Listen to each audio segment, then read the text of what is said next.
There you go, got it.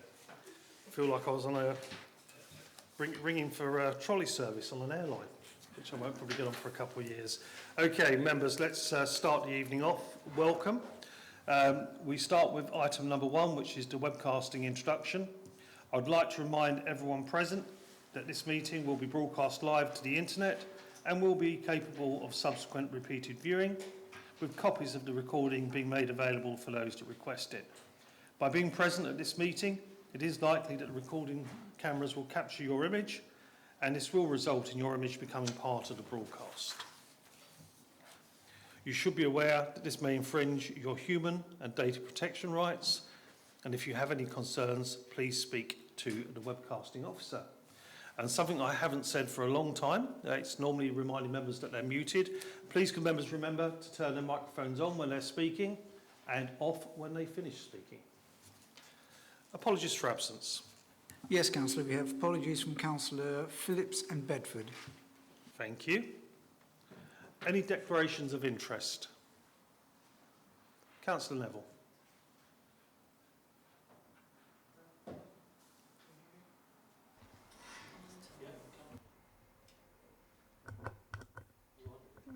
Right, okay, thank you. Yeah, I declare an interest in item number 14, as I'm chairman of Buckerstill Parish Council and a member of the Buckerstill Residents Society, who's mentioned quite a bit in those reports on Buckerstill, but I declare it as a non-pecuniary interest, so I shall stay in the meeting.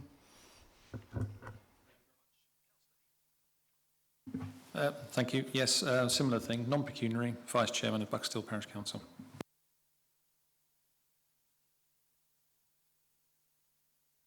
Sorry, Chair. Oh, God, it's like being at a Black Sabbath concert.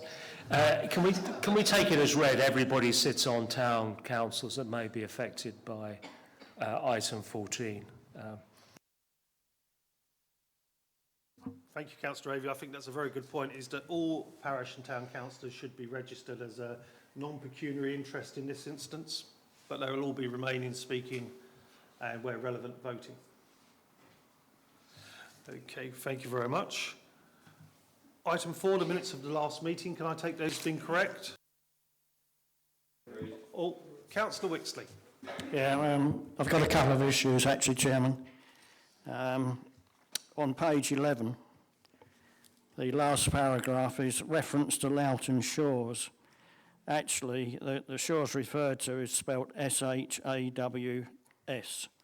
That's a shore in respect of a wooded area, which isn't the same as the seashore. I've actually spoken to Adrian earlier today, so I've explained some of these things to him, which I hope will help. Because over the page, I've got another issue with the minutes. Yeah, I think on the first paragraph where the word "sangs" appeared, there's been a misunderstanding in that what I was actually asking if Jessel Green could be considered a Fields in Trust status, because I knew that Fields in Trust status had been applied for the playing field next to the new swimming pool in Waltham Abbey. So basically I was asking that Jessel Green could be treated in a similar fashion. I hope that clarifies. Thank you very much. I'm sure the minutes will be corrected and clarified accordingly, and thank you for reading them so closely. With those changes, can I take those minutes as being agreed?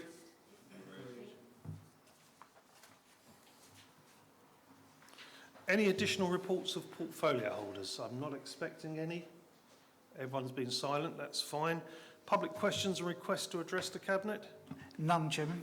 Thank you. So we move on to item 7, which is the report of overview and scrutiny. Councillor Sartin. Thank you, Chairman. Since my last report to Cabinet, the Overview and Scrutiny Committee has met on 2 occasions. The meeting held on the 3rd of June was the first meeting of the committee for this municipal year and was the first meeting to be held physically since last March. The leader presented an overview of the Council's corporate priorities for 21-22.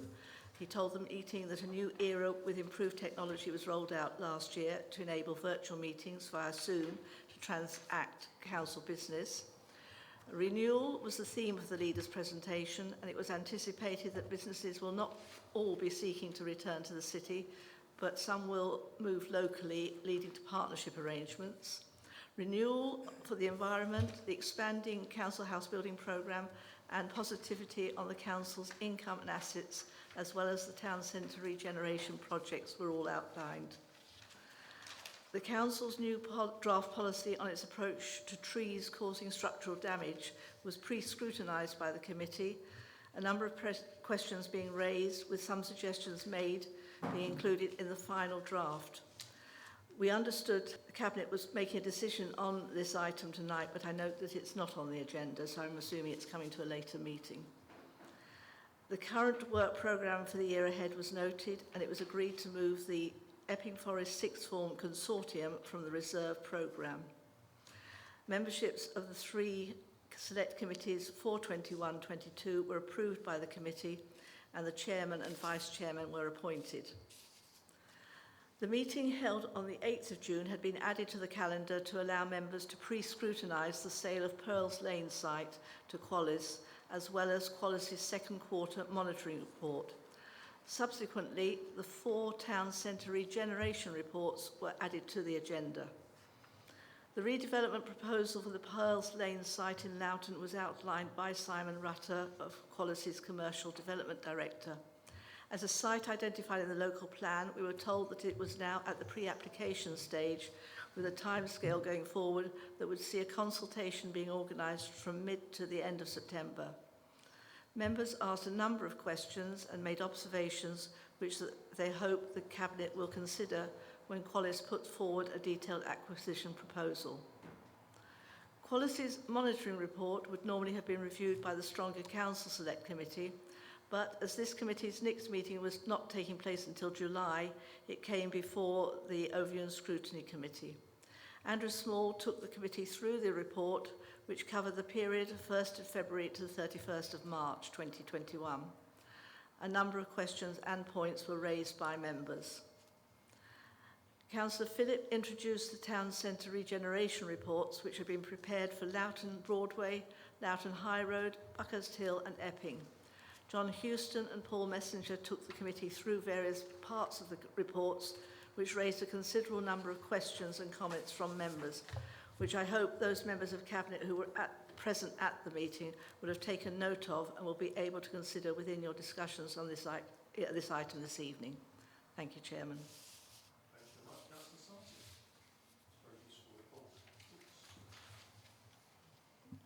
Thank you very much, Councillor Sarting. That was a very useful report. Members, any questions arising from that report? Okay, thank you very much. Thank you. Item 8 is the Council House Building Cabinet Committee, 16th of March, so it's very retrospective now. Councillor Holly Whitbread.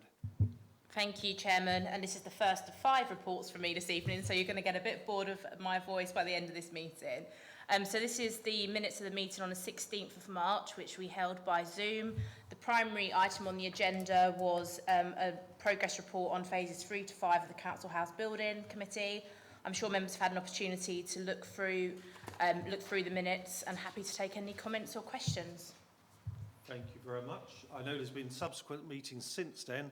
Are there any questions arising from those backdated minutes? Or can I take those as being agreed? Thank you. We then go on to item 9, the refurbishment scheme, older persons sheltered accommodation. Councillor Holly Whitbread. Thank you, Chairman. This report is on a refurbishment scheme, which is basically to enhance our sheltered housing. Actually, this is a timely report. During May, I actually visited one of our sheltered housing schemes in Chapel Road, and they have a really great kind of social space, but it could really do a bit of up-specking. So I think this is a really important report, and actually COVID showed us the importance of being able to bring these communities together and have this community space. And I think this regeneration is a really positive thing. This report is proposing we use the Frank Breton Court, as a pilot programme, and we are looking at remodelling the communal areas and bringing in some new furniture and reshaping these communal areas. The Cabinet note the method of funding, which will be based around costed options for appraisal, and we're currently looking into the different options, which is either leasing or borrowing. I understand that the preference at the moment is borrowing, and I will defer to Deborah Fenton to talk a bit more on the specifics of the finances if members of the Cabinet would find that useful. But as I say, I think it's a really positive scheme. It will be cost neutral to the council because we'll be using service charges, and also it's offset by housing benefit subsidy. But I think it's a really important piece of work when we're looking at the wider regeneration of our estates, and important that we look at our older people's accommodation. Thank you, Chairman, and happy to take any questions. Thank you very much. Members, Councillor Patel. Thank you, Chairman. Got a few questions, if I may. Firstly, when we're talking about the refurb, are we looking at re-altering the spaces in the communal spaces? And there's obviously we're refurbing the furnitures, but got a real opportunity to do something creative here and to incorporate principles around spatial standards, for example. I note that in the report that we're looking to open up the space for external people to come and utilise the space as well. So I think what consideration was made towards that. Secondly, all of the products that we're refurbishing or replacing, I just wanted to double check that they will be fire retardant. Thirdly, when considering these schemes, how have we incorporated principles around making the environments dementia friendly? Fourthly, when engaging with the residents, when consulting with them about potential colour schemes, how much choice have they been allowed in picking essentially their space? Thank you. Thank you. That was a strange 2 questions. Councillor Holly Whitbread. Thank you for that long list of questions, Councillor Patel. And there were some really good questions actually in there. And I think when we're looking at this kind of regeneration of our older people's spaces in our sheltered accommodation, we are looking at changing the spaces. So not only are we bringing in new furniture, but really modernising the space and making it more accessible, and making sure that the residents who are in sheltered accommodation actually want to go and use it. And I think part of that is actually working in partnership with yourself and within your portfolio, and looking at how we can build on our relationships in terms of community wellbeing and also partner organisations.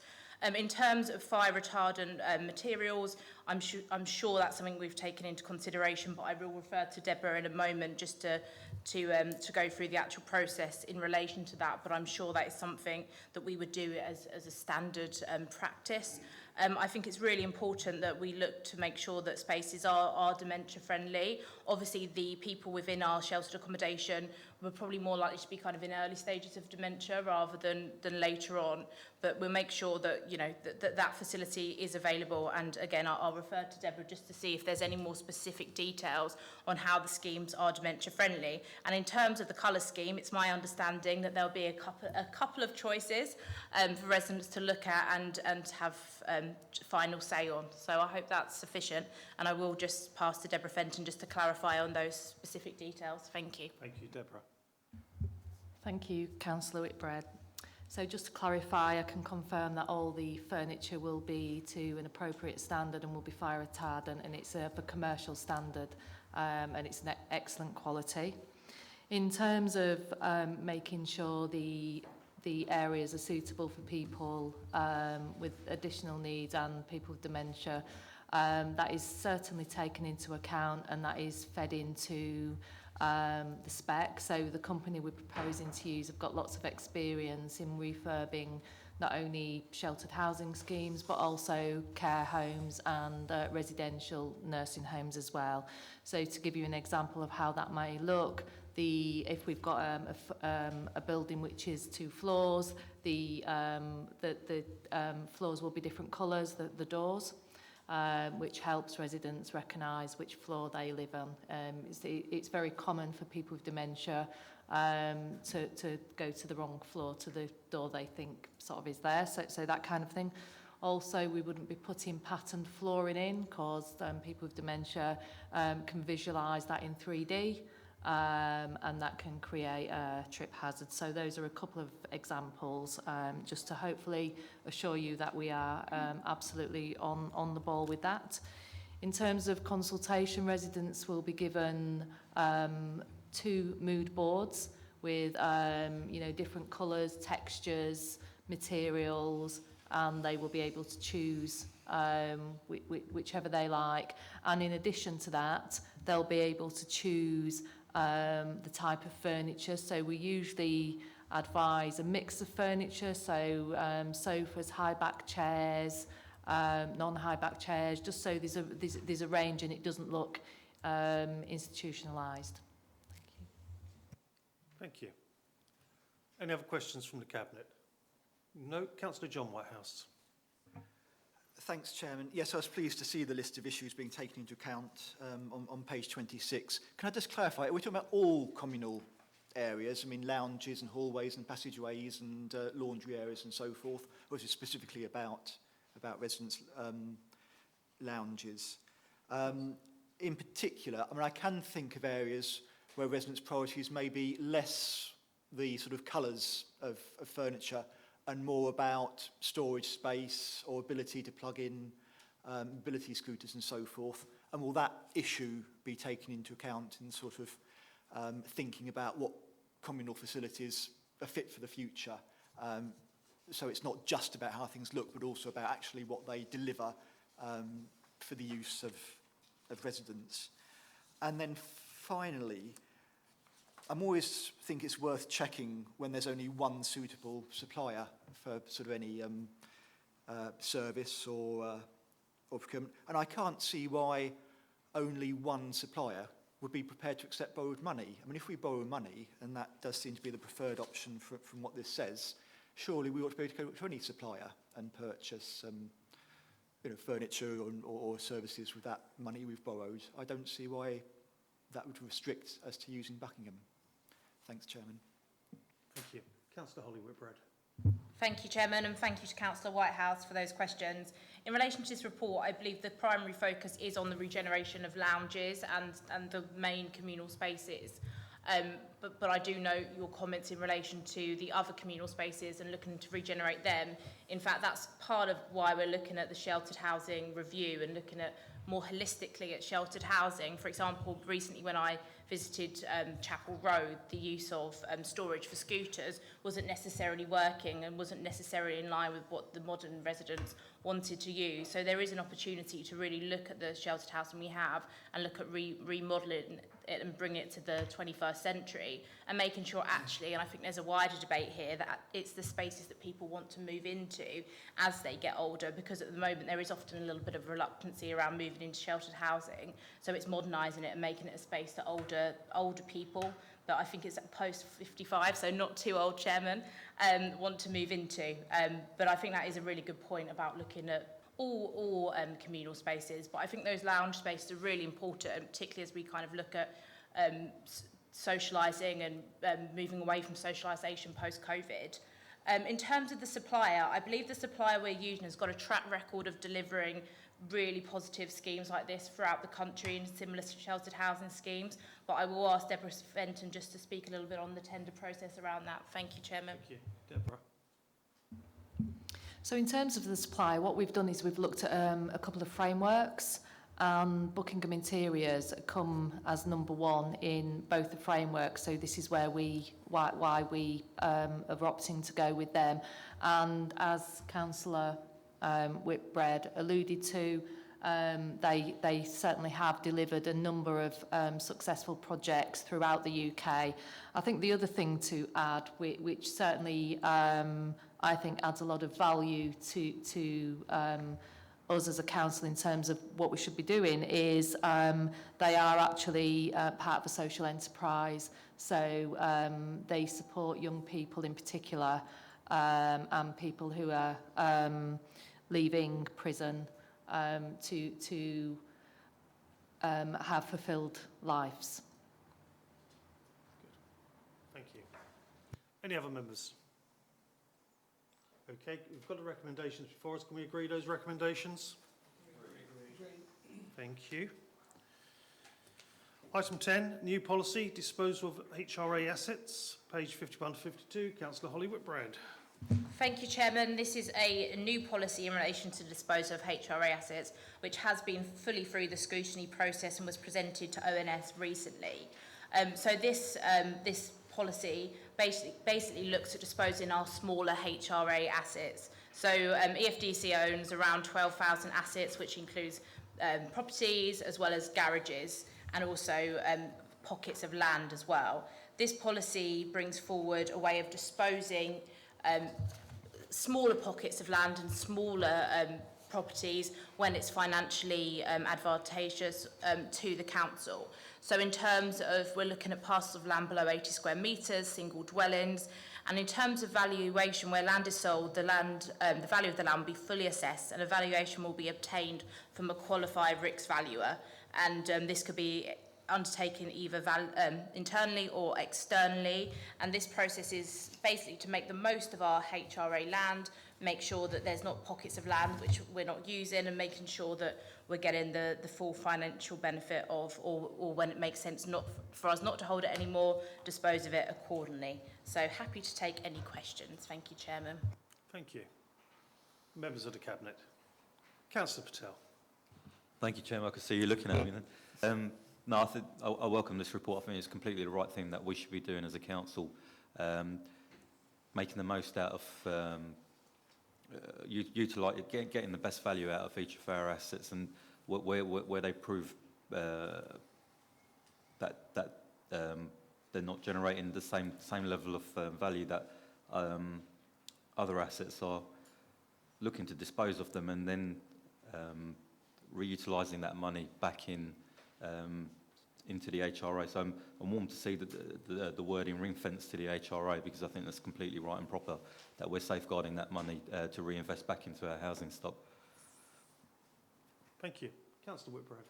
Thank you for those comments, Councillor Patel. And just in relation, I think that's a really good point to highlight in relation to the funds being ring-fenced for the HRA, and actually linking to my next report in relation to regeneration of our housing estates, so making sure that actually we're creating the best possible spaces and using that HRA money properly. And actually, I think a really good point to pick up on was the self-build agenda and enabling that through the disposal of assets of land and the opportunity that we can provide to local residents here as well. Thank you, Chairman. Thank you. Any other members of the Cabinet? Councillor Lyon, then Councillor Whitehouse. Thank you, Chairman. I welcome this report. It's very useful to be able to assess the reuse of land. But it occurs to me, first of all, had this been considered in relation to Qualis, so would we be offering this land to Qualis as a development opportunity? A couple of other points. SAP rating, I assume that means the energy rating, which would be sort of equivalent to an EPC. On the self-build plots, how would that actually work? Would this be sold off to an individual to develop the land themselves? And with the 12,000 assets, is there a register of these so that they could actually be managed more effectively? Thank you, Chairman. Thank you. Councillor Whitbread. Thank you, Chairman. In relation, and thank you, Councillor Lyon, for those points. In relation to Qualis, I mean, in general, these are talking about pretty small parcels of land, so whether they'd be commercially advantageous to Qualis, I suppose, is a question. But in general, this report is around smaller pieces of land.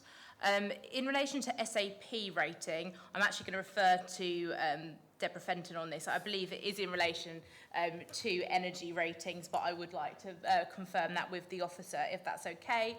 And in relation to a register of our assets, as we've seen here, we've listed all 12,000 assets, but in terms of having this readily available, I'll also just refer to Deborah just to see how this can be either accessed via officers or members. Thank you, Chairman. Thank you. Deborah. Thank you, Councillor Whitbread. Apologies, I shouldn't have used the acronym, but it stands for Standard Assessment Procedure, and it's the government-approved system for assessing the energy rating of a new home. In terms of the, what was the next question? So in terms of the asset list, yes, we have got an asset list of both properties and garages, and we have a comprehensive mapping system where we can highlight all our HRA land. So I'm happy to show that to any members should they wish to have a look at, you know, our land. And it also gives us the detail of how that land has been acquired historically. So it's a very useful tool. Thank you. Councillor John Whitehouse. Thanks. So we've got an existing procedure, haven't we, or policy for the disposal of adjacent bits of land adjacent to existing council, existing gardens and so forth, which I think is more favourable to the adjacent owner than this one is, and involves sort of various consultations with ward members and so forth. Is this intended to replace that policy and procedure, or to work in parallel with it? And similarly, at the moment, most disposals involve portfolio holder reports. Will that still be the case after this policy, or again, does this policy supersede those regulations? Councillor Holly Whitbread. Thank you, Chairman, and thank you to Councillor Whitehouse for that question. If it's okay, I'm just going to refer to Deborah Fenton just to talk about how the policies work in collaboration with one another. Thank you. Thank you. Deborah. So we are proposing that this policy would supersede those policies, and with any parcel of land which would require consultation, then we would of course consultate with members. But as Councillor Whitbread has alluded to, these are very small pieces of land, so they are usually the end of people's gardens, you know, so that type of thing. Where we have something which is a little more significant, and I do have a piece of land which is the entrance of a development site, which a private developer owns, that would of course be subject to extensive consultation. Thank you. Yeah, Councillor Whitehouse. I mean, if that's the case, I think you should explicitly say so in the policy, rather than just be a sort of an assurance made at a meeting, and I'd like to suggest that that's done. I mean, I do think the existing policy has some safeguards which are missing from this, and I have some concerns about that, but I think the example that's just been given, there are small pieces of land which nevertheless are important for amenity reasons to that particular local area where there isn't much green space, and I wouldn't like to see that overlooked. Thanks, Deborah, Chairman. do you want to comment on that? Yes, thank you, Chair. We're absolutely committed to creating place at Epping Forest District Council, and you'll see that is evident when Councillor Whitbread presents the next report. So we are absolutely sympathetic to any land we would consider selling, and if it had a community value and it was used by the community, we wouldn't consider selling that. It is in by and large pieces of land which are, as I said, are at the end of gardens. So please be assured that if we think, if you know, we will consult with you if it's anything other than that. Okay, thank you, Deborah. We'll come back to that point in a moment. Councillor Sam Kane. Thank you, Chairman. Obviously, a valuable boost to the HRA funds is on the horizon here. I just wondered if we had any kind of estimate of what value those capital receipts might be. Have we got any kind of ballpark figure? Councillor Holly Whitbread. Thank you, Chairman, and I completely agree with Councillor Kane. It is really important to ensure we're bringing in best possible value. In relation to estimated figures, if it's okay, I'm going to just refer to Deborah. Thank you. Deborah. Thank you. So last year we brought in, I think off the top of my head, it was about 80k, and we've actually we've formed a partnership with a landowner. So we've got a house which has got significant subsidence, and we've used that asset to form a partnership, and we're going to be hopefully building 7 flats. So I can't give you a value on that specific deal at the moment, but the actual cash value of the other land was about 80k. We're actually just looking in the future, looking at a piece of land which forms the entrance of a large development site, which is the site I alluded to, and we think that will be upwards of £1 million.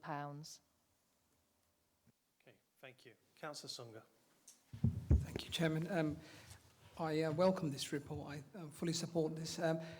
On the parcels of land that we have, you've said that the council will consider applications for adjacent owners to purchase. Are we looking to make direct contact with them, or are you going to be sort of asking them sort of to come to us?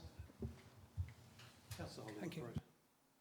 I think as appropriate, we'd be making contact if it was a piece of land we were looking to dispose of, but also obviously give people the opportunity to also contact us and to see if it is viable moving forward. I think the real kind of key point of this report and what's been drawn out this evening is ultimately just about getting the best possible value for the HRA, and actually this report enables us to drive forward our other ambitions around the wider regeneration of our estates.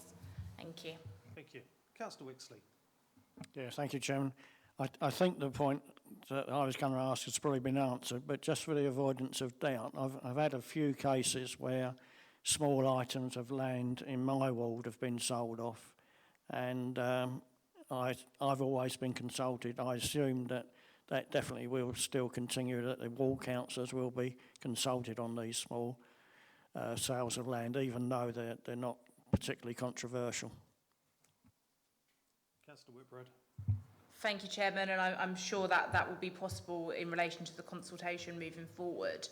And just to note on this policy as well, I'm sure we've all had cases in our wards where people have wanted to buy parcels of land or properties off the council, and actually this is making sure, and it's got safeguards in it to make sure that the council is receiving best possible value for that. And I know previously in my ward we had a case that came forward where actually the parcel of land that they were looking to buy at quite a reduced rate was actually worth far more. So what I'm really pleased about here is the safeguarding and assurance around value and ensuring we are bringing the best possible value to the council. Okay. I believe this has been for a select panel as well? Yes, it has been through for a scrutiny panel as well. In fact, I think it was presented to ONS.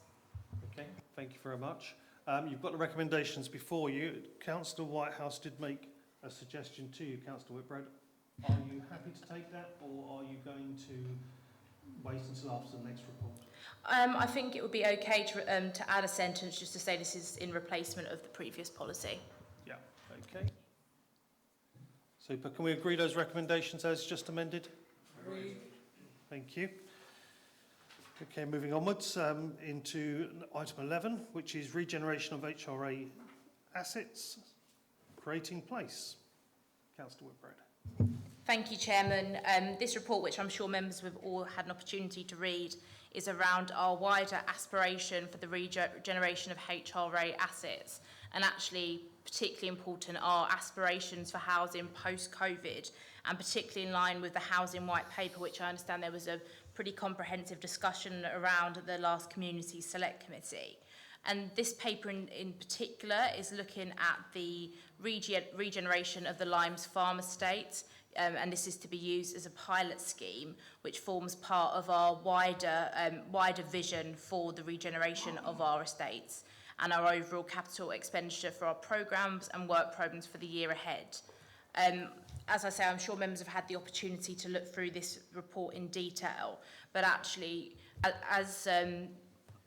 unlike many councils, we're really breaking the mould with kind of council house building, but it is also really important that we look at the estates that we already own and make sure that they're the best possible standard. I think for the past 2 years or 18 months during COVID, the space around us have never really been so important, and it's important we're keeping our house in order and our spaces in order.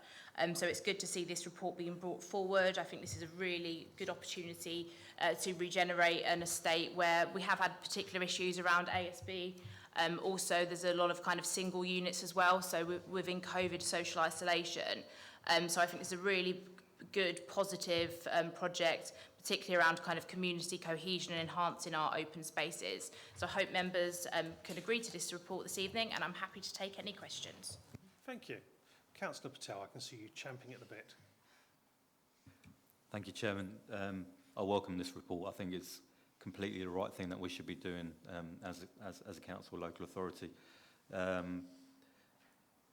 think, as Councillor Whitbread has already mentioned, I think the last 18 months has highlighted to us how important our spaces are, our community spaces, particularly as those that perhaps may have been travelling into London have become even more reliant on the areas that they live in. What I like about this report, though, is that it's bringing forward a lot of the policies that we have as a council, and essentially we're pooling together a lot of these into one, and regenerating this particular area, the Limes Farm area, but doing it, investing into this area, and then wanting to learn from it to see how we can improve upon other areas in the district if we choose to go out and use the same approach there. I'm in full support of this report, and I thank the officers responsible for bringing this forward. Great, thank you very much. Councillor Whitbread. Thank you, Chairman, and I knew Councillor Patel was going to bring forward the key theme of social recovery, which I think is going to be really, really vital to all that we do. But also just to highlight as well, which I should have brought out in my report, we'll also be bringing forward our overall capital expenditure programme and our capital plan for the next 5 years. Because I know that's something Councillor Phillip would ask me if he was here this evening. But actually the past report as well shows the importance of making sure whilst we're doing this really ambitious regeneration scheme, it's also economically viable and provides best value for residents. But I really think this has wider value as a project, particularly in terms of that kind of social recovery theme, because you're looking at every aspect of society, from the elderly to those who may have been disadvantaged by COVID. Obviously, we've got a key community centre on the Limes Farm estate as well, where we have many of our partners working out and providing support to local residents. Thank you. Thank you. Councillor Sunga. Thank you, Chairman. I welcome this report. I'm a Chigwell district councillor, and Limes Farm is not far from where I live. And I think what I really particularly like about this report is that we're engaging with our resident groups, and they're working together with our team and bringing forward ideas. This can only be a good thing, especially post-COVID sort of recovery and social recovery. I welcome this report once again. Well done. Thank you. Councillor Whitbread. Thank you, Chairman, and thank you, Councillor Sunga, for highlighting the residents' engagement. Actually, at the last Select Committee, I think it was Community Select Committee, there was a really good piece about the work we're doing in terms of residents' engagement, which has completely transformed, actually, during the last 18 months, bringing it all online, as well as having outreach with different activities, but also having forums and coffee mornings for residents. And actually, I think that resident engagement piece is really vital in shaping our ambition for regeneration moving forward. Thank you. Great, thank you very much. Councillor Lyon. Thank you, Chairman. As a ward councillor for Grange Hill and Limes Farm fits into that particular ward, I really welcome this report. I have been part of the consultation with the project team, and I have to say that they're making huge progress in terms of working with the residents and developing a relationship. A couple of points I would like to add to this is that as I have been instrumental at working with a lot of the residents at Limes Farm, one of the things that has always been an issue is, as it says here, crime, but it's more about security and residential safety. So CCTV and the fact that this is a place position or place idea, that we should be looking not only at the housing but also at the wider aspect of the location. So CCTV is fundamental to the security of residents there, and everyone will note that there was a recent attack on one of the religious leaders in Limes Farm only a few weeks ago, so it's particularly pertinent to raise that.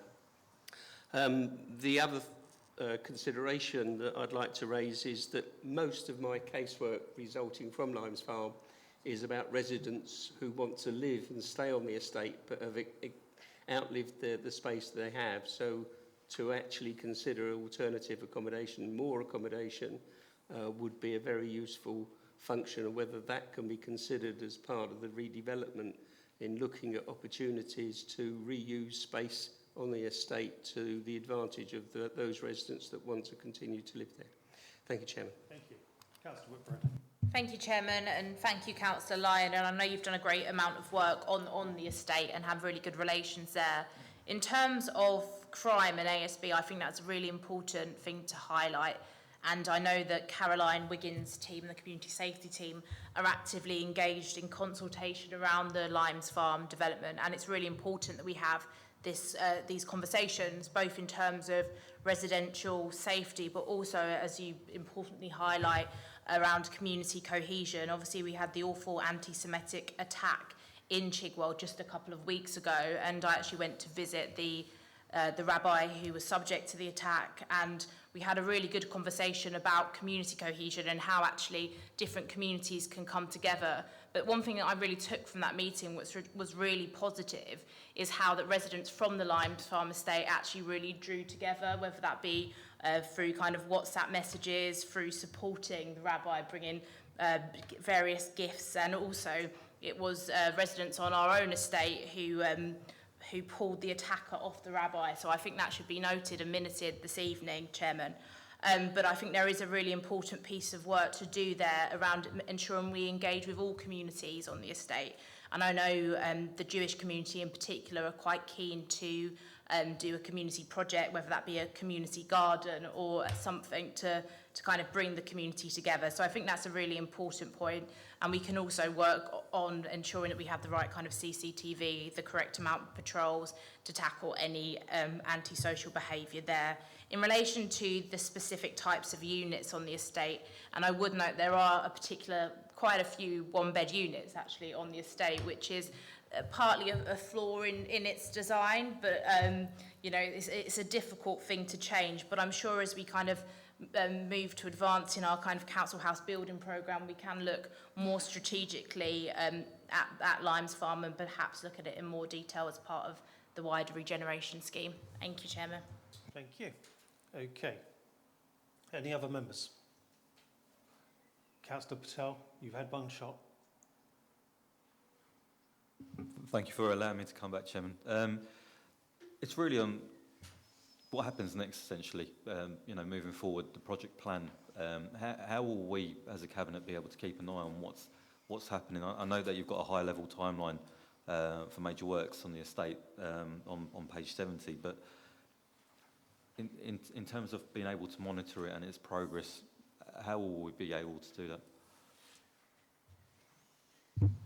Thank you, Chairman, and thanks, Councillor Patel.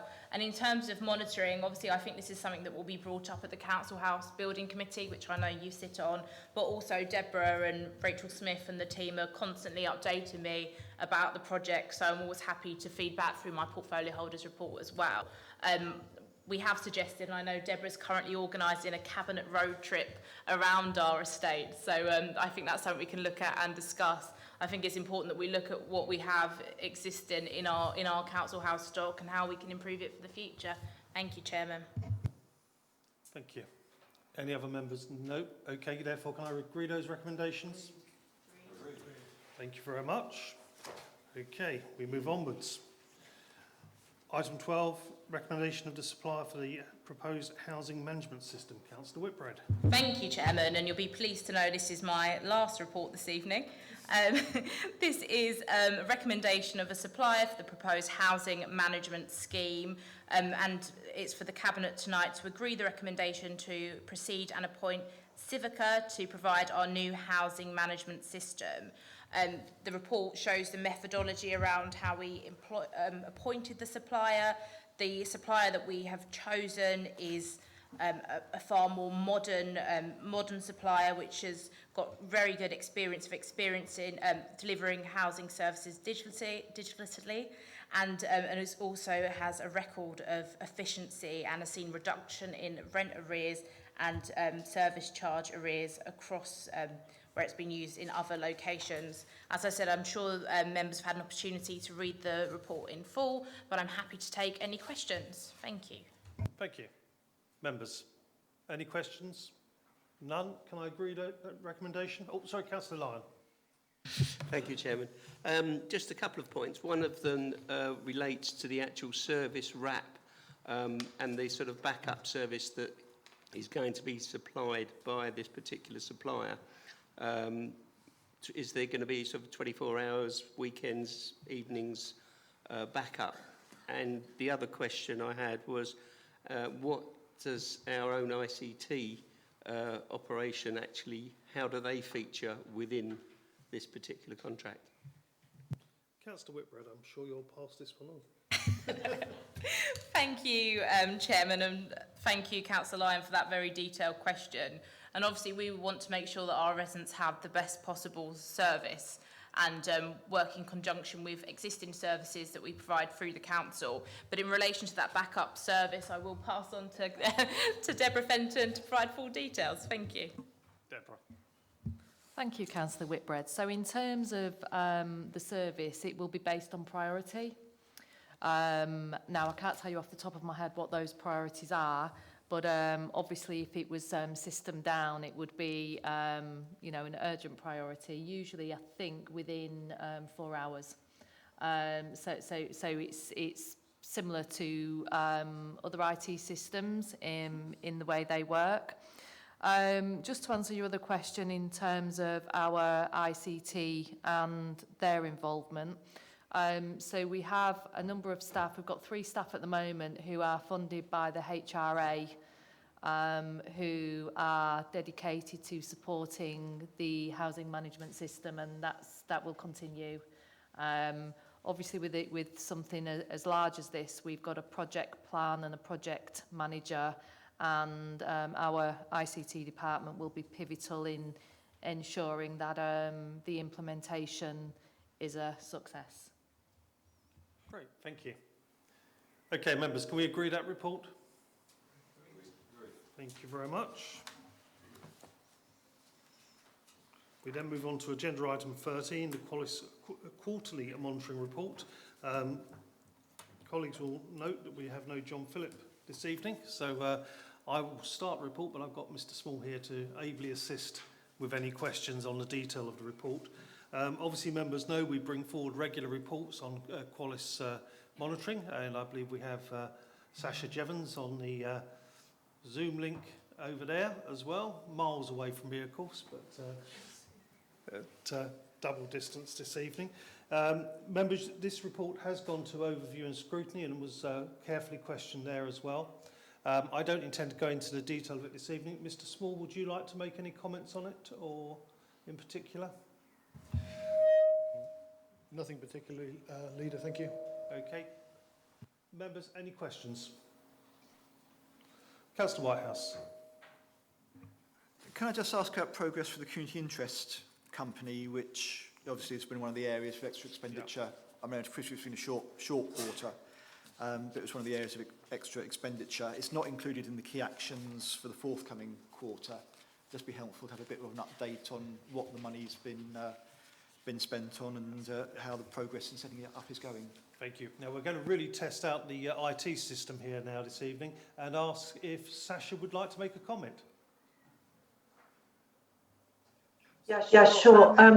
We've done some initial scoping work through a consultant called Chimera, and they have made some recommendations on the types and areas of projects and funding sources that we can look at in terms of the CIC, Community Interest Company.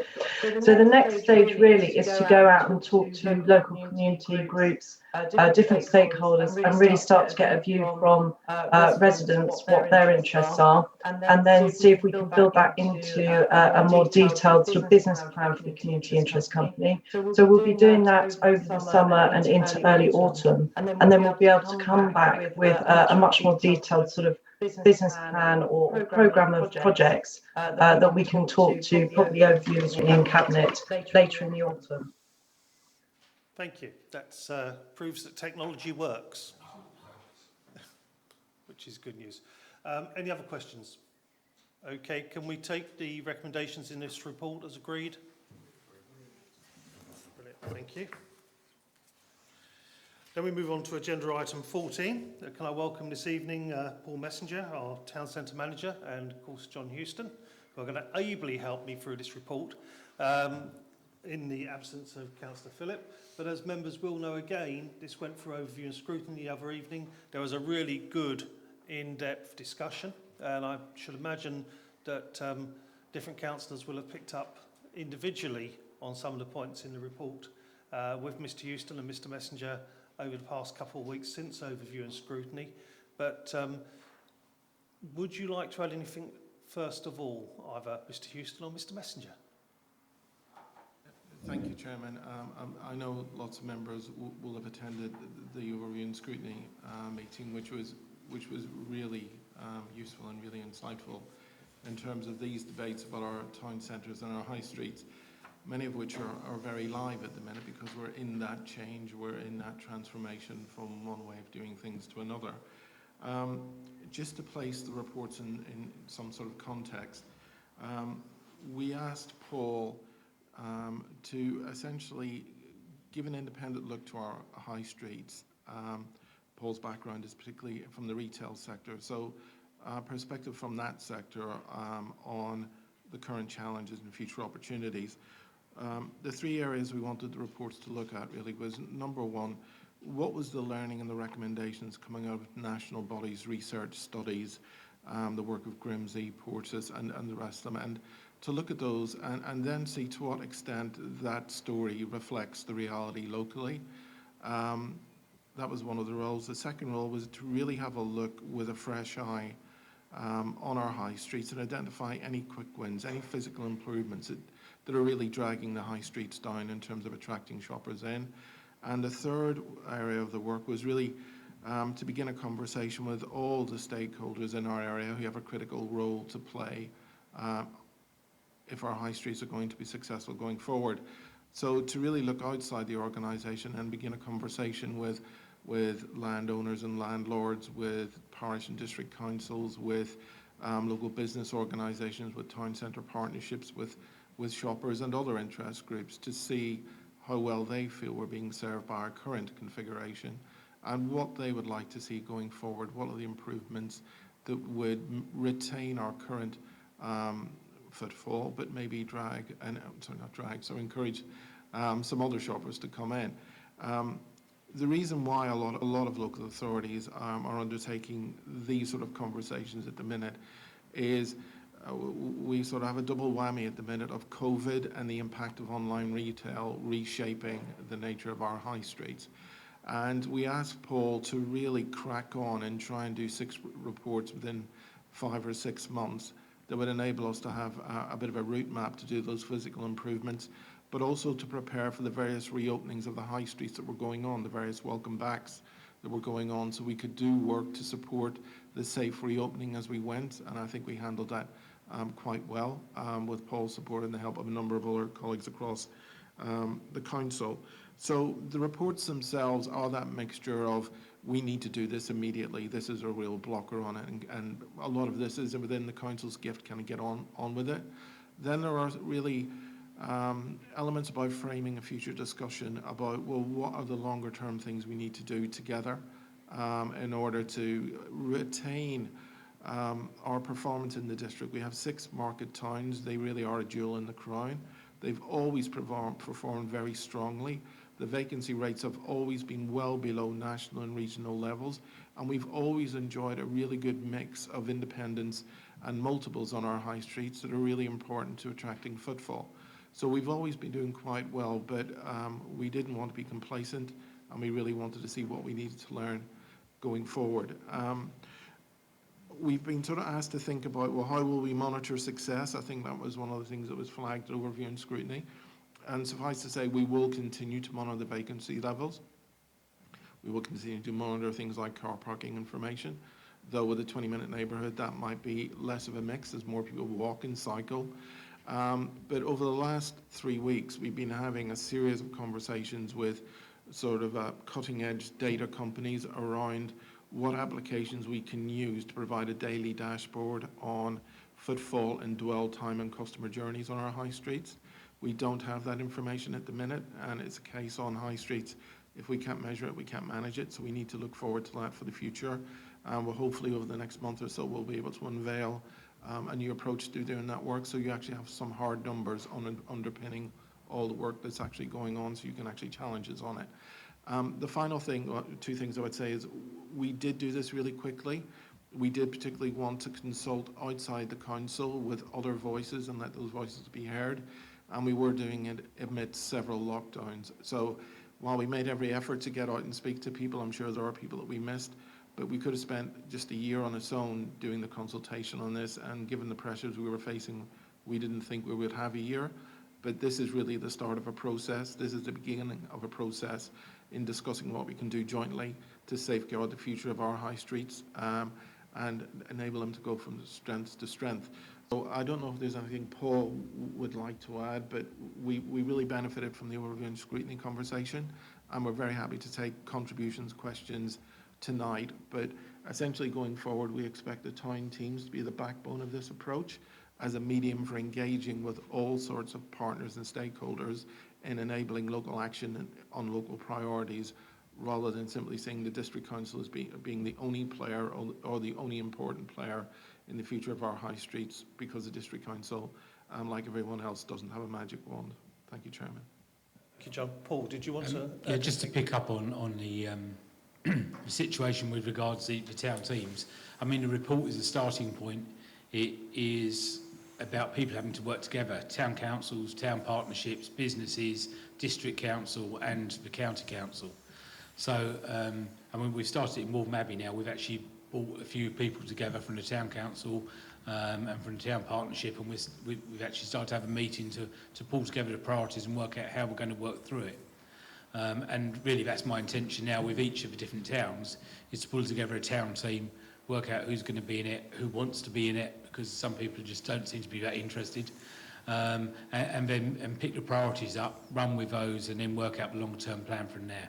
So it's a collaboration, and the report is purely the starting point. It's the talking point. Some things may not be agreed, other things may be agreed, but it's where we start from and move forwards. Thank you. Yeah. Thank you. I suppose I should make a quick non-pecuniary declaration, because I actually own 3 shops in Epping High Street, so I probably need to declare a non-pecuniary interest in that. Can I thank the work that's been done over the past year, really, since this first started now. It's been a brilliant piece of work, and Joel and Paul, thank you very much for taking the time, and I think we are making some progress. It's really good actually to hear those words about partnership, because it's not just down to the district council. We really do need our towns and parishes to be part of this, and we also need our town centre partnerships where they're still alive, and town forums where they're alive, to do something. It's good to see a number of businesses starting to come together as well and actually form business clubs again to try and promote the high street. So there are some good news stories out there, but there's an awful lot of work to be done, and we don't really yet know the full impact of the pandemic and how things will end up. So I think that's a key place to be, and I think there's going to be a lot of listening and talking. And again, I think now that you've got the measure of some of the issues, you'll be talking to the towns and parishes even further. Can I also put a plug in for our Highways Rangers, who have done a lot of the quick win work? Mandy Thompson has led the team on this, and they've done some brilliant work in Epping and Waltham Abbey and Ongar and around the district. Really first class, and it's just making the place look better has made a world of difference. And I pick up in Epping High Street, where we had a patchwork quilt of tarmac repairs to our high street, and they've gone in there and really turned it round. And I know how much pride they've taken in the work that's been done. So I think that's in your remit, Councillor Avey. I'm sure you'll pass on our thanks, and it'll be minuted this evening for what's been done on our behalf and on behalf of our businesses and our high streets. Right, members. Councillor Sunga first. Thank you, Chairman. Being in business myself, I really welcome this report. A lot of people are working from home, so residents are working from home, so it's really important that we see the return of our local shops and the high streets revitalised. So and working in partnerships is very, very important as well. We need to see what our parish and town councils are also saying, how they could add value. Yeah, absolutely brilliant report. Welcome the report. Thank you, Chairman. Brilliant. Thank you. Okay, Councillor Patel. Thank you, Chairman. It was about this time last year, I believe, when we were we were in the COVID response time, but then the mind was shifting towards COVID recovery and how we were going to be supporting our communities, essentially. And I know that Nick Dore and his team were then working on the economic recovery plan, and it's I think we've seen the other reports that have come forward, and the style and structure of the reports that have come forward have quite, clearly show us what we can do in the short term, so that with these quick wins, go out there, make our high streets more attractive for local residents to go and shop in and support local business. In Waltham Abbey and in Ongar, you can see that it's already starting to bite. I think the point's been made actually by both officers and yourself already that essentially this is a plan, and it can only be enacted upon if all of the partners come together and pull their resources in. Essentially, money is finite, and we've started this process. These two reports that have come forward this evening are based on Loughton and Buckhurst Hill, and both town councils or parish councils have a significant amount of money in their reserves, and I think it's really important that they do look to invest some of that money back into our high streets and smaller shopping areas. In the Buckhurst Hill report, there's a lot of mention of there's a lot of mention about the smaller shopping areas, but I'd like to see our money more focused onto our main high street, because I think without that thriving, the others can't really sustain themselves either.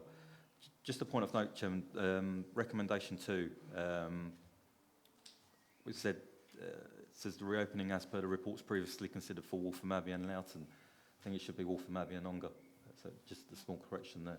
But again, I welcome this report, and I think we've shown ourselves to be leading in this area of recovery. Yep, I think that's good points made. Councillor Patel will correct the error in the report.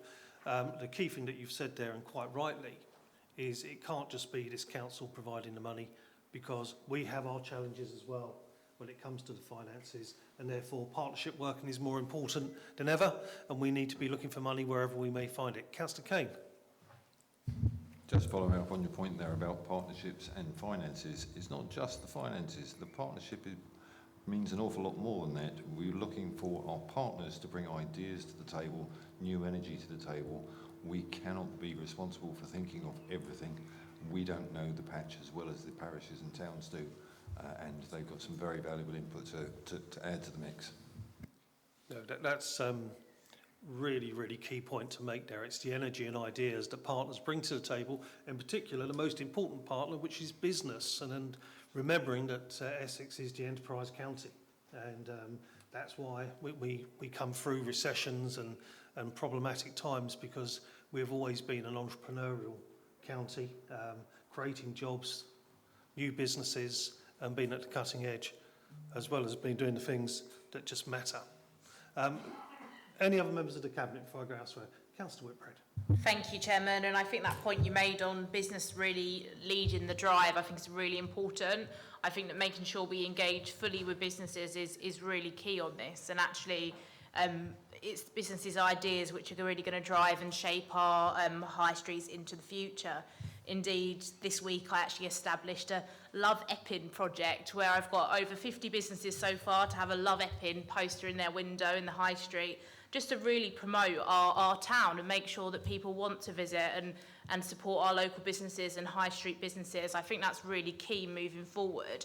And actually the amount of enthusiasm and momentum with businesses really wanting to kind of sign up, show their passion for our town, I think is really key. So I think that that's a real resource that we need to use and make sure that we get that energy from our local businesses and champion our high streets. Absolutely. Okay, Councillor Neville.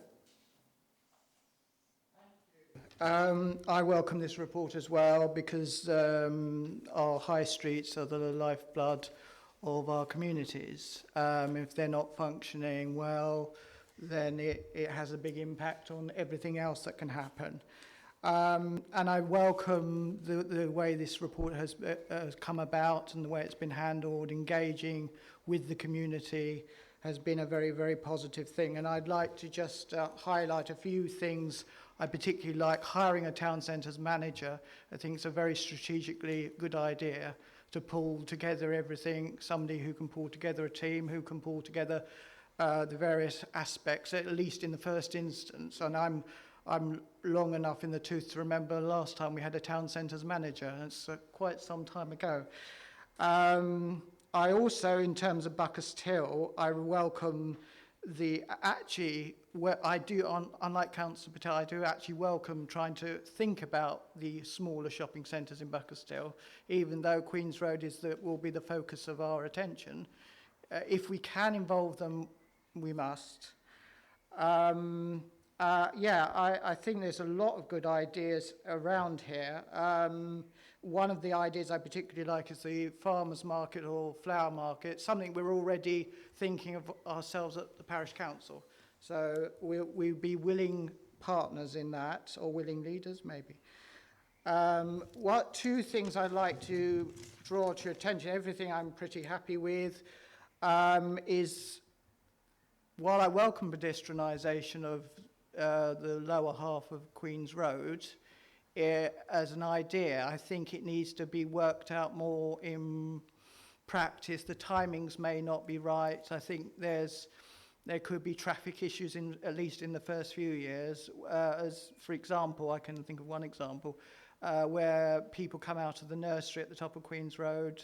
They're going to start using King's Place, and it's going to become a bit of a rat run. And so, the current timings would lend that to that, and I think that's wouldn't be such a good thing, although I welcome it in general.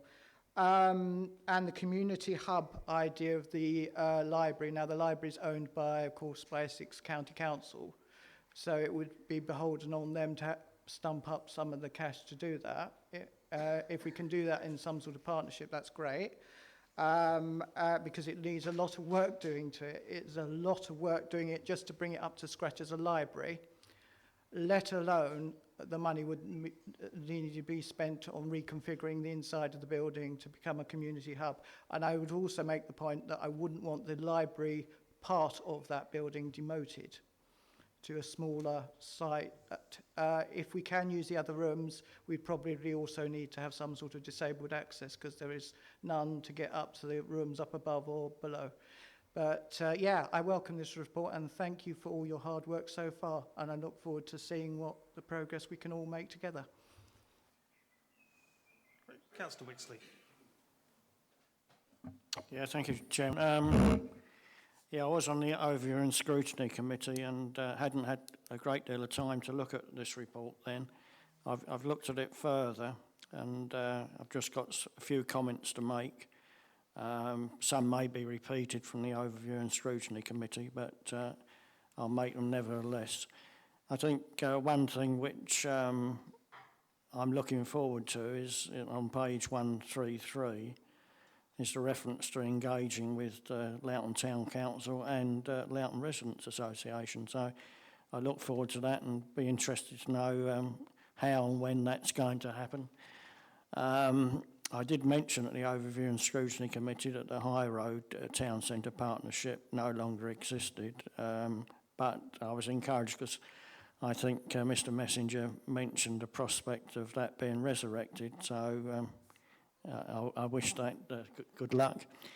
On page 135, there's something I've picked up on there, I think, which is this reference to a 20-minute neighbourhood and 20-minute public transport trip.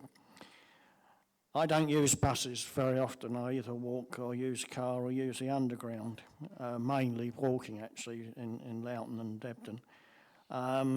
But I know it's an issue, the 167 bus service, which runs from Ilford to Loughton. It now stops at Loughton Station. And the ward I represent as a town council is Roding Ward, which is at the southern end of Loughton. And I know that has had a serious consequences for residents at that end of the town, because it no longer goes into the High Road, and then I think it continued onwards around Debden. So That obviously is a decision made by Transport for London, and if any influence could be managed to get them to reinstate that service, I think a lot of people would appreciate it. On page 136 is reference to, I think Loughton isn't particularly a tourist or visitor destination. I would take issue with that because if you can come into Loughton, for instance, from the east end of London by train on the Central Line or possibly bus as well, to visit Epping Forest, so you'd be passing through Loughton on the way to the forest. We also have the farmers market, or we did have up until the pandemic, which attracts people from outside of Loughton. And I would think the leisure centre possibly also attracts people from outside of the town as well. So there are my comments as regards Loughton High Road. I've just got a few to make on the Broadway. And I did mention this at the Overview and Scrutiny Committee, that I welcomed the suggestion that the 1950s architecture of the Broadway should be considered as a conservation area. I'm quite keen on that sort of thing because I think the 1950s were an interesting time in the history of the country, really, because in the case of my parents' generation, they sort of struggled through the 1930s and had the Second World War to cope with, and when somewhere like Debden was created with its Broadway shopping centre, it was the start of a new beginning. Homes Fit for Heroes, for example, which I know comes from the First World War. So I think there is a reference there, which in terms of the architecture, which is worth preserving. On page 163, I disagree with the issue on the parking in the Broadway. I think it needs to be actually increased because some parking spaces were lost when the last regeneration was done. And in particular, I would like to see some of those spaces made available for people with disabilities, because it's a bit difficult for people in that situation to park outside of the Broadway and then walk in. They need to be there at the Broadway itself with very easy access to shops. So I think the report in general should take account of people with disabilities. So thank you very much. Thank you for your passionate remarks about Debden Broadway, Councillor Wixley, and I take it most of those were noted from previously. And I know Councillor Sartin is now going to make the plea for our smaller rural village centres. Councillor Sartin. No, I wasn't going to take that line. Obviously, this is a time to be looking at the bigger towns and the centres around them. No, it was just following up on Councillor Wixley's remark about access and free movement for people with disability. I'm just reiterating what I said at the Overview and Scrutiny Committee, the fact that there is absolutely no reference to people with disability within the report at all, and the way in which they will manage around the areas that we'll see from the way in which these reports read, more street furniture being put in place, making it more difficult for wheelchairs and people who've got sighted problems. And the report does actually have an equalities impact page attached at the end of the report, so I think it is worth remembering that we do need to really look at this and not just take it as being something that is, or we take it as read. It isn't. It's something that does need to be seriously given consideration. Very good comment, and of course we're all very mindful of people's equality, which comes from that these days. And I wasn't joking about some of our larger villages and their shopping centres. I'm thinking about Faden Boys, I'm thinking about some of the very hard-hit rural areas like Roydon, where you have your shops. And whilst they might not be the focus of this evening, we should be bearing them in mind as well. And again, we should be reaching out to some of those businesses in those areas. I'm thinking about Northfield, I'm thinking about Roydon, I'm thinking about, because we will soon lose many rural shops. We've already lost a lot over the years, and we will lose more. So we do need to bear that in mind. Mr. Messenger or Mr. Houston, would you like to comment on the disabilities element? Can we add a paragraph in? Yeah, we are absolutely, we're totally signed up to that. It's something that Paul said at the previous meeting, we regard that as being implicit to good quality planning, that you have to take these things into account. But I think we do need to acknowledge that right up front in the reports and make that commitment there. So we will do that, Councillor Sarden. Whilst we're, sorry, Councillor Wise, I haven't missed you, but I just want to bring this up before I forget it. Business improvement districts. I think that's going to be a key, particularly for our larger towns, as businesses engage in this. Any thoughts on those? We did have those discussions a number of years ago with certain key businesses across the district, some of whom were being led by people who had previously led business improvement districts, to see if there was an appetite for that. At the time in Epping Forest, there wasn't, but I can discern a new appetite for these business improvement districts, which can make a major difference. And one of the things Paul will be doing through the town teams is trying to explain how business improvement districts work and try and take some soundings if there is an opportunity to launch them in different areas. I don't think one for the whole district would really serve the individual needs of each town centre, but that's a conversation I think Paul will be leading with the town teams. My feeling on it is we've got to make sure there's an appetite for the businesses to have a business improvement district, because it is very much business driven. And a lot of our businesses are smaller, especially in the high streets.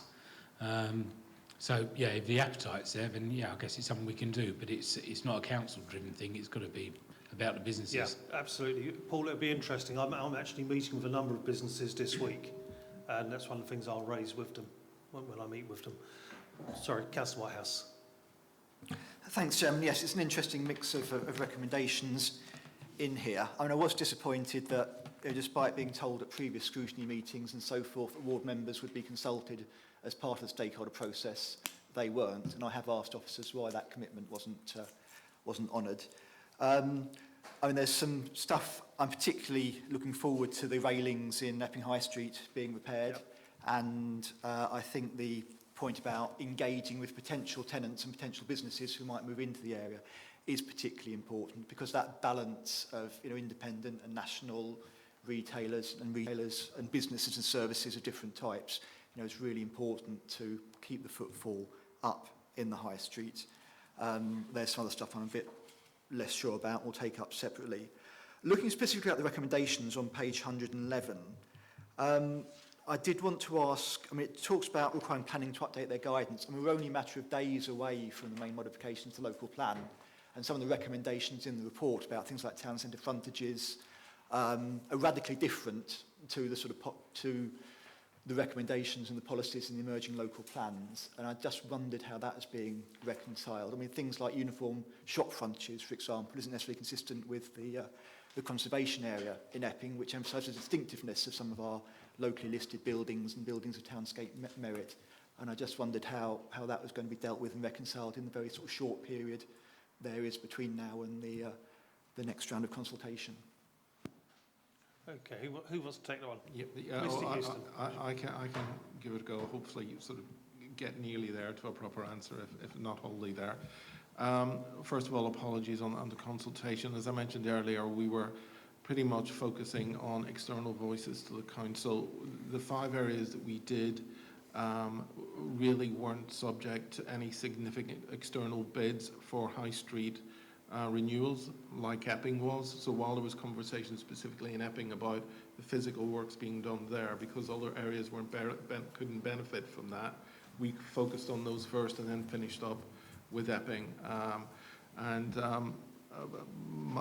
So I'm sorry we didn't reach out to you, so my apologies for that. But as we said, Paul can update on, particularly from the Epping side, the conversations that... Yeah, I mean, the thing with the consultation process is we had 6 months to do this, 6 town centres. And I tried to talk to as many people as I could, but reaching out to every councillor in every area, plus residents, plus businesses, plus business partnerships, it just wasn't feasible to talk to absolutely everyone, and I would have had so much information to actually translate out of that, but it was more of a straw poll, and people knew I was doing the work, as I spoke to, I went to town partnership meetings and things like that. So if people wanted to make me aware that they wanted to contribute, then they could do.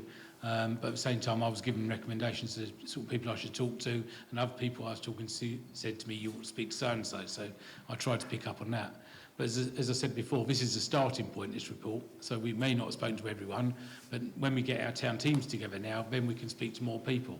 And the town teams can talk to the residents, they can talk to the businesses, and we can get a wider spread of input. So can I just pick up the second point to do with the planning area? Obviously, the local plan was a hugely complicated piece of work. Our brief for this was not to stray into local plan territory, was to look at things that were not particularly planning related, but these issues were flagged to us by the people we spoke to. And we're in discussion with our planning colleagues as well, discussing with them about how we constantly make sure the work that we're doing in this area is relevant to the situation that's facing our communities and stuff.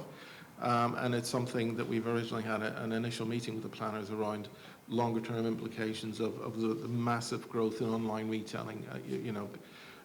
Not to underplay it, but we're talking about 5 years of digital transformation in 5 months, where a huge swing to online that should have taken maybe 3, 4, 5 years has essentially happened in 1. So this direction of travel has been massively accelerated, and we need to look and constantly question ourselves about, have we got the policies in place to make sure we're dealing with it now rather than the previous situation.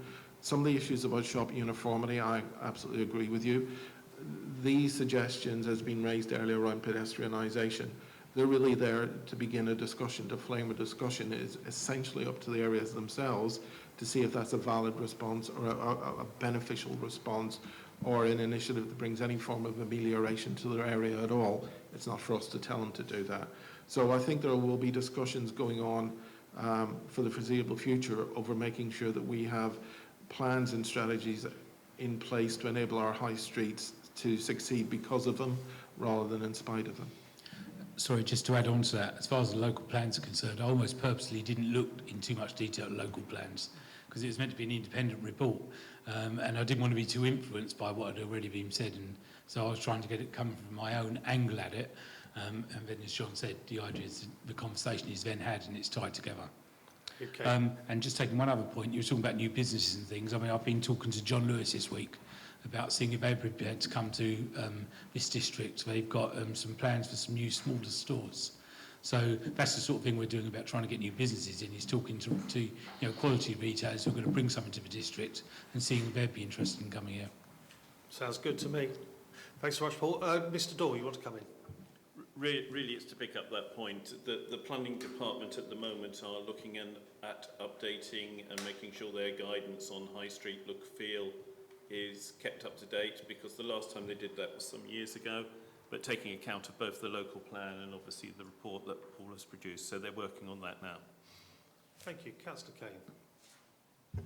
Thank you, Chairman. I just wanted to make the point that this is, everything that's in this document is not necessarily going to come to fruition as described. Yeah. It is a starting point, it's a basis for discussion, it's a basis to be developed. Some things will fall by the wayside, others will develop a life of their own, and new projects and ideas will come to the fore. But we have to start somewhere, and this is a really good basis to do that on. Thank you, very useful. Councillor Heap. Thank you, Chairman. I can see this obviously been a bit hit and miss in terms of consultation, but Councillor Levin and I were consulted for about an hour, and it was very, very useful indeed. And as a parish council, we'd be mightily willing to join in with you and get more feedback from you. Thank you very much. Members, you've got the recommendations before you this evening. This has had a really good debate at Overview Scrutiny, another good debate this evening. I think we're all generally pleased with the direction of travel. We know it's a partnership piece. We know as a district we can't do it all. And we know the real drivers of this are going to be business, because without business we don't have high streets anyway. So members, can we agree the recommendations as they are, thank the officers for the work that's been done so far, and get ready for a load more work? Thank you. Okay. And that being the final report of the evening and no any other business, I close the meeting. Thank you all very much. Before you leave, can you make sure once you get up and you're walking around, please put your mask back on. There's quite a nasty strain out there at the moment.